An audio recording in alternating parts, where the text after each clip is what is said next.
Today on Bridges, you are going to meet a couple who have overcome so many odds. So today on Bridges, we're talking about what the odds don't know.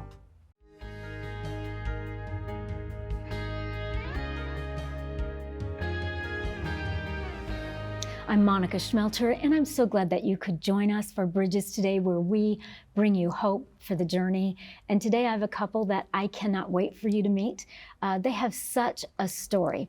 So many odds were against them, and yet they have overcome each and every one and are launching out into ministry very soon.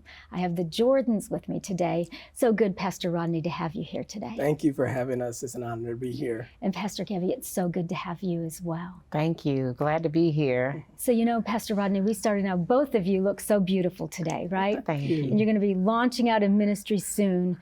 But you really have a story. Like, Christ has brought you both a really long way, and your children.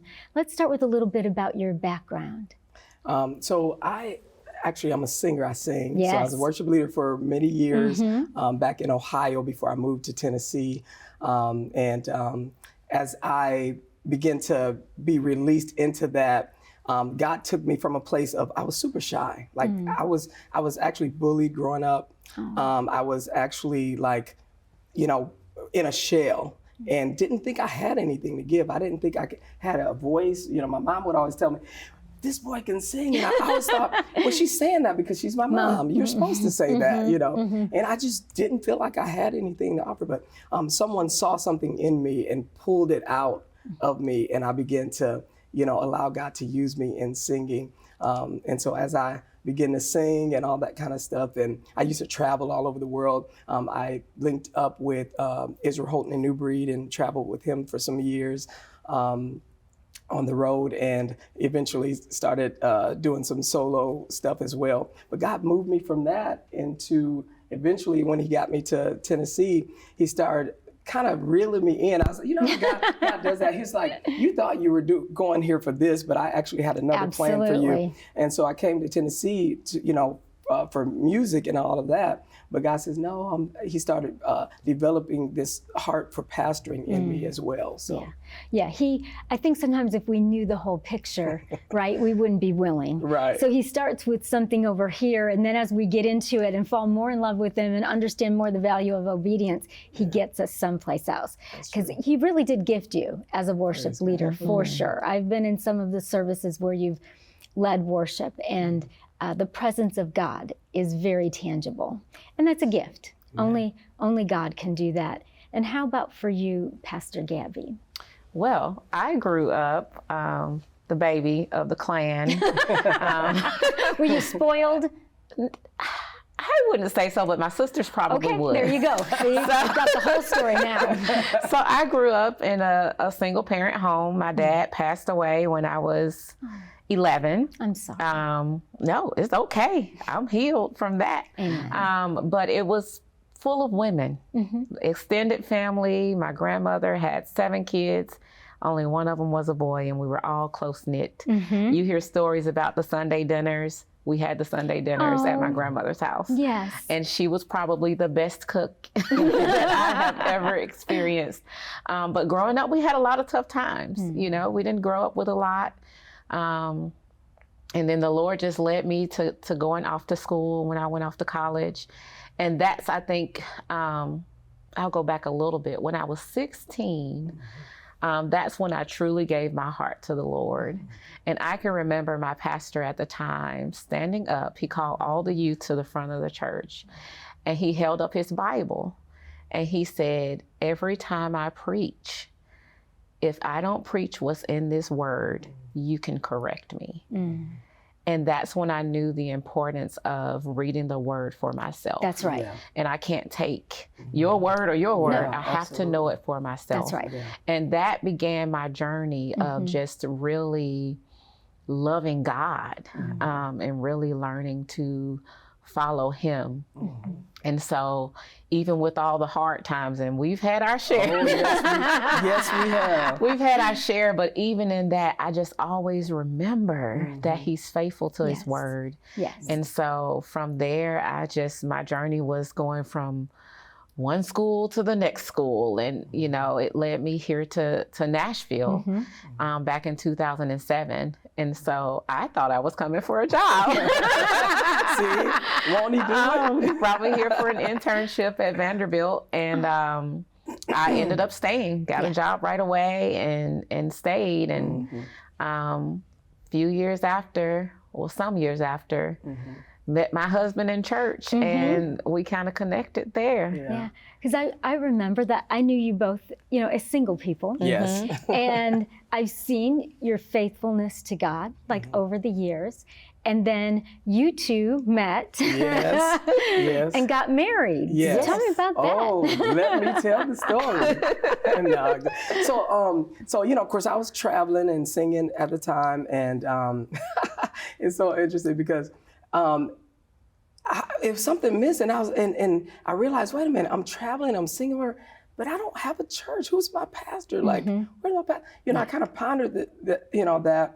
And I happened to be driving around where she happened to be at church there serving and all that kind of stuff. And I saw the name of the church. I said, you know, I'm going to see what's going on inside of there, you know. I went in. She was the first person that I saw in the church. She came Was in. it love at first sight? Let me tell you. Let me tell you what she did. I'm going to tell you. No. She grilled me. She was like, you know, she says, wait a minute, you're traveling and all that. She said, who's your pastor? You need a pastor, you know. I was like, who is this lady trying to tell me what I need to do in my life, you know? It was awesome. So she started telling me, because I could see the concern, like, wait a minute, you need a pastor. You need somebody shepherding over your soul. And so to be honest with you, it rubbed me the wrong way because I was like, she's pretty forward, like trying to tell me who she thinks she is trying to tell me. And so anyways, long story short, you know, I actually got plugged into that church and ended up actually being the worship leader at that church. And we started doing worship nights and all that. We have become friends over like 2 years. So you forgave her for her. I forgave her. He forgave me. I forgave her. You know why? Because he ate my food all the time. Her house was the hangout spot after church. And this woman, when I tell you she can cook, I was the last one to leave her house. Am I right? Every single time. And I made myself at home. I had my legs kicked up on the couch. I was just like, I made myself at home. You know, and that's just how I do. You know, when I feel comfortable somewhere, I just kind of, you know. And so she would, you know, cook. And I'm like, oh my goodness, this woman can cook. And so we became friends over 2 years. And one night, like, let me go back a little bit. When I was about 17 years old, I was praying, you know, for my wife even then. And God had me like write down everything I was believing God for, you know, in my wife. And I wrote it on this little piece of paper. And I wrote it, and then I thought I was done, and God said, what are you gonna provide for her? I said, okay, let me get another piece of paper. I'm gonna be this for her, I'm gonna be that for her. And I started writing those things down.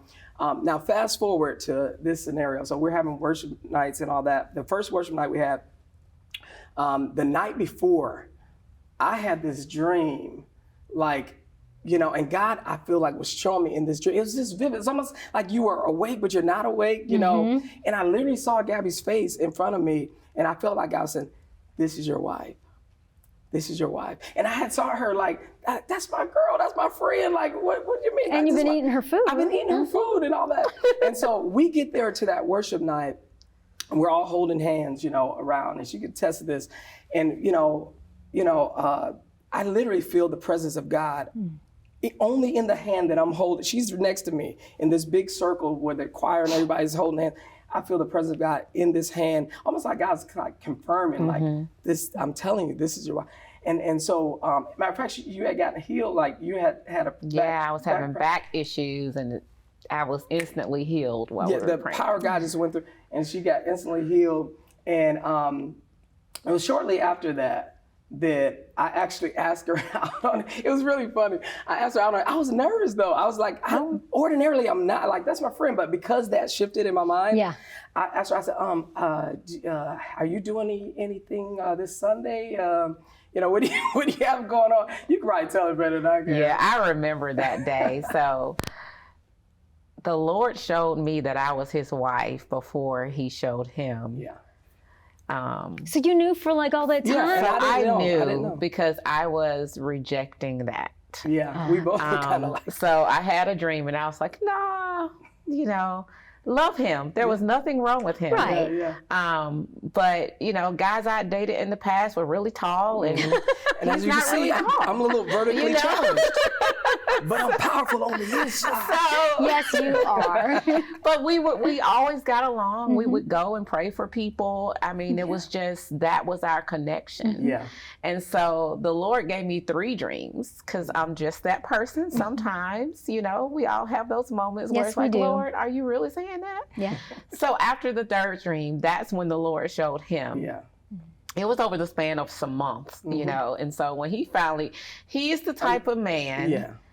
when God shows him, he does not delay. Yeah. If he showed me for something, you. what am I waiting for? Good for you. And You know? so the Lord had to show me first. The Lord knew exactly what he was doing. Yeah, he's pretty smart that way. You know? So obviously you guys got it right because you yeah. got married Oh, yeah. and you Yes. are married and you've been serving in ministry and going to right. serve in an even greater way very soon. Yes, yeah. And you mentioned challenges being together and with your children, you Yes. know?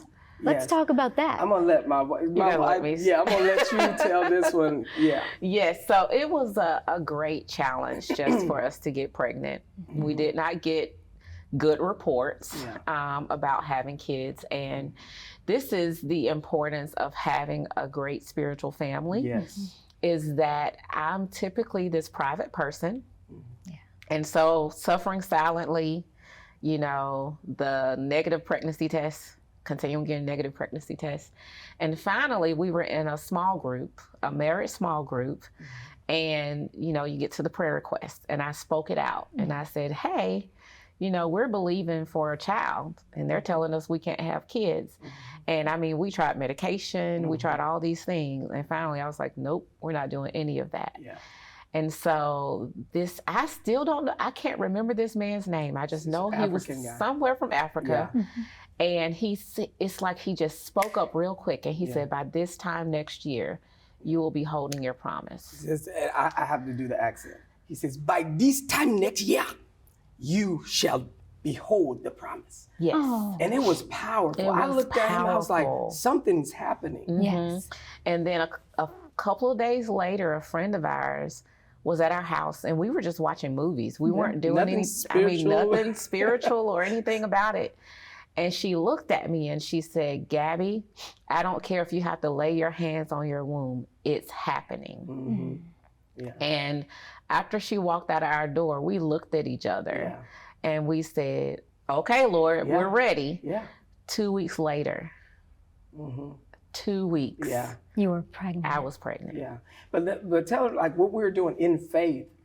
As soon as we heard that, we bought baby clothes. We were just. Let me see. Oh, this is gonna be the room, and I mean, we were doing. And all he this already knew. God had already showed him stuff. Caleb. Caleb Yeah. is our firstborn, and he said at age 17, the Lord told him that Is he that would have around a that time I was son. praying for her? His name would be Caleb Caleb. Michael. Yeah, he says you're gonna have a son named Caleb. And so his faith was there before mine. Honestly, because of the you get all these negative It's reports, hard. and you're like, and there are people watching right now that are crying, and you know, and you guys are just an example of the odds don't know Jesus, right? They don't know Jesus. They don't know the power of prayer, the power of community. We've got to take a break, though. Okay. I want you to stay with us. We'll be back on Bridges in just a moment. We will bring you more hope for the journey as Pastor Rodney and Pastor Gabby continue to share their story. Don't miss another episode of Bridges. Subscribe to our YouTube channel today and find all of Monica's latest teachings. Just visit youtube.com, search Monica Schmelter, and click subscribe. Once subscribed, click the bell icon to get notified when a new episode is available. Thanks for watching Bridges. Life can be hard and days can be long. So if you're looking for hope for the journey, monicaschmelter.com is a great place to get started.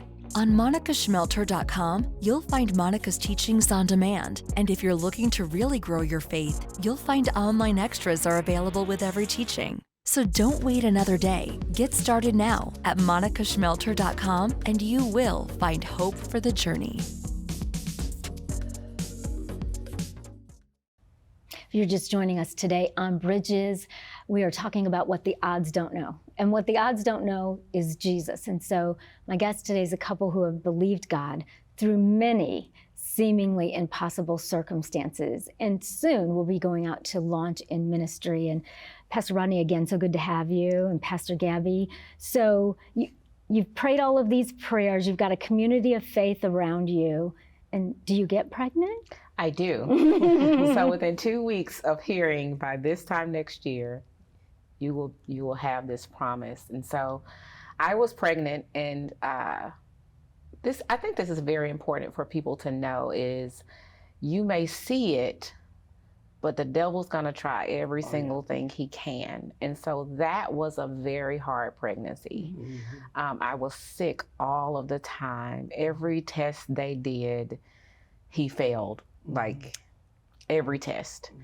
And so when I was about 33 weeks pregnant, I was at the doctor about 3 times a week by the time I was in my second trimester.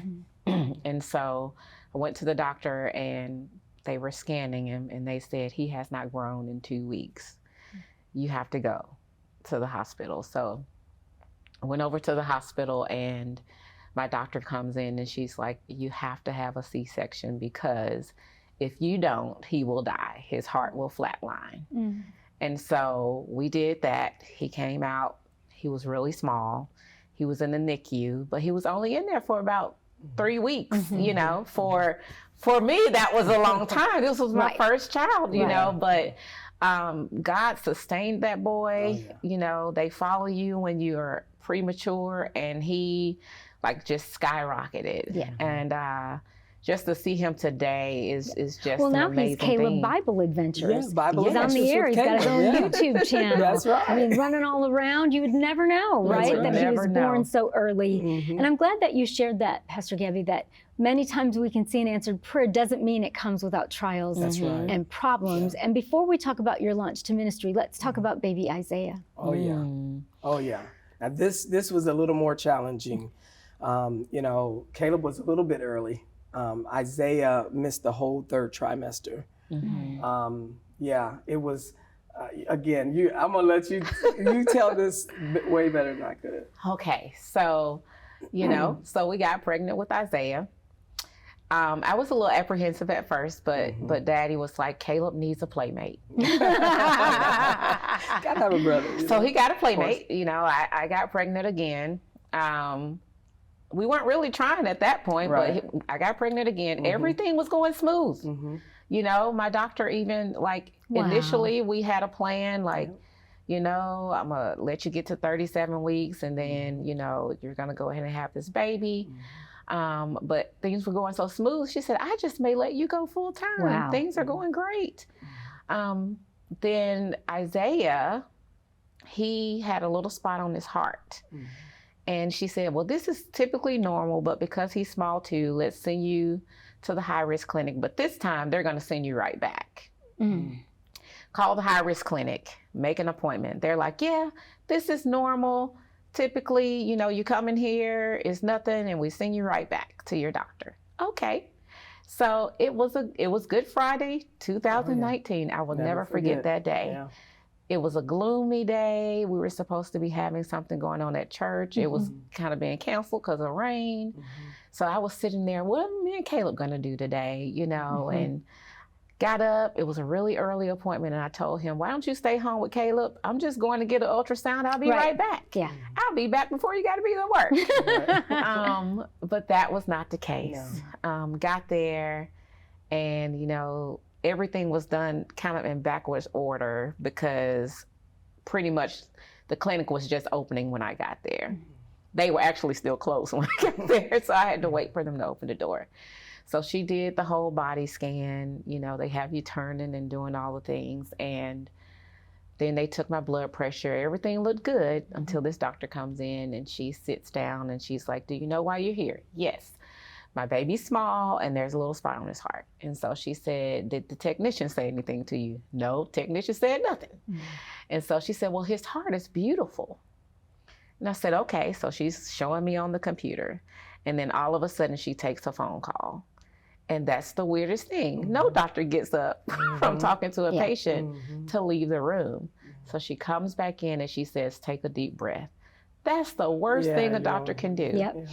And I'm like, what? And she says, you have to have this baby today. Oh, I was 26 weeks pregnant. 26 Yeah, weeks. 26 weeks.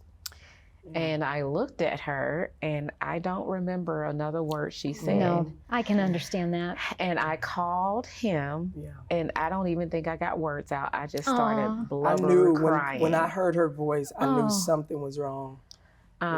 Blubber crying. And the doctor took the phone, and this doctor was so nice. She was rubbing my back and kind of explaining to him what was going on.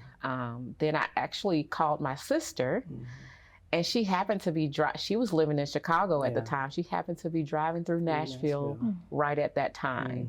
So I said, can you meet us at the hospital? Yeah. And so she came. They put me on an ambulance to send me to Vanderbilt. And I called one of the nicest women ever to come and get my car. She ended up being my kid's nana. And so anyway, fast forward, 26 weeks pregnant, sent to Vanderbilt. They're coming in. I have never heard the word demise more times in a span of 5 minutes than that day. And so I didn't know I was in a lot of danger, but apparently both of us could have died. When she said, if we don't deliver this baby, both your wife and your child is going to die. And I said, I can't imagine that. I said, I can't deliver imagine this that. baby. Deliver this baby. And we don't have that much time left, and I want to talk about your launch to ministry, but I do want to talk about baby Isaiah and the prayers that you had everybody pray and write down. Yes. So at day 10, they said he's going to die, just definitely. So I sent a mass text or had him send a text. Yeah, I think it was you, Pastor Rodney. And had you and many others praying. And I had I created an email specifically for that. And I would go to that because I was so weak. I couldn't think of anything to pray. So I read those prayers over him. And we watched that boy flatline twice over the span of 4.5 months. But he is alive, he's well, he's thriving. And he's a genius. He's super smart. He's a genius kid. Yes, he started reading at the age of 2. Yes. And so adding, subtracting, multiplying. I just remember, 4 years Pastor Rodney, when I would get your messages, you know, and at one point you asked that we would write the prayers out so you could read them over. And I just had baby Isaiah's picture on my computer monitor for months and months. And for me to know now that like he's alive and well and a genius baby, and you guys have prayed through all of these obstacles, and God now is moving you from a worship pastor to a pastor, and you're going to plant a church. Absolutely, absolutely. We're planting in Chattanooga, Tennessee. Well, I wish it was around here, but if God says Chattanooga, I'll take it. We've got a CTN station in Chattanooga. But you were talking to me, Pastor Rodney, about the church and how it will be for everybody, of course. Yes. But that even those who fall through the cracks, those who are invisible, are going to be welcome at your place. Yeah. So the church is Revival Point Church. And it's not revival in the sense of, you know, I'm having a 3-day revival and all that. You know, but revival is a person in Jesus Christ. And Revival Point Church is a place where people will learn how to live a life of revival. But it's a place where, you know, Gabby and I talk about this all the time. We're called to people that are like marginalized and overlooked. And we're called to those that, you know, most people, you know, like, because I was that way. I have such a compassion, you know. We both had, you know, that touched our life. Again, like I said, I was bullied as a kid. I overlooked all that.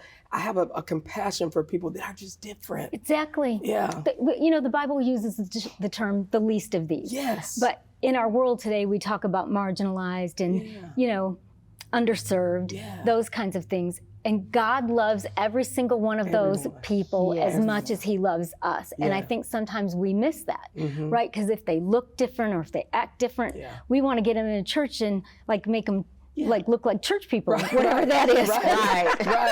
Exactly. Like want to assimilate, we are Christians, No, we're all unique. Yes, we are. Yeah. Yes, we are. And I'm so excited for this church plant. So you guys have been doing Bible studies and virtual Bible studies? Yes. So we've been going to UTC's campus for over a year now. He goes way more than I do. Well, you've got two because kids. of the two little ones. I'm also a mental health therapist, so that, we got a lot going on. But we're going to UTC campus. We've connected with some wonderful pastors there.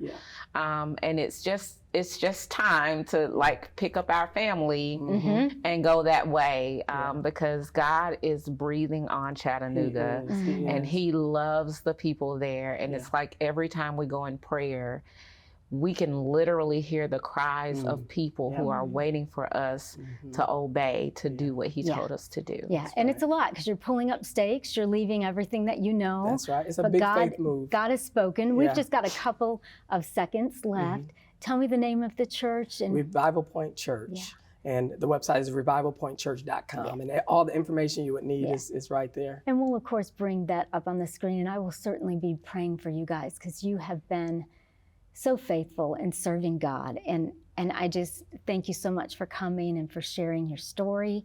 Appreciate it so much. I want you to stay with me for just a moment on Bridges. We'll come back with closing comments in just a moment. Finding hope in today's life is not always easy. Bridges with Monica Schmelter is making it simple. You can now listen to podcast episodes on popular platforms like iTunes, Spotify, iHeartRadio, Life Audio, and more by searching for Monica Schmelter to find God's hope for your journey. Don't give in.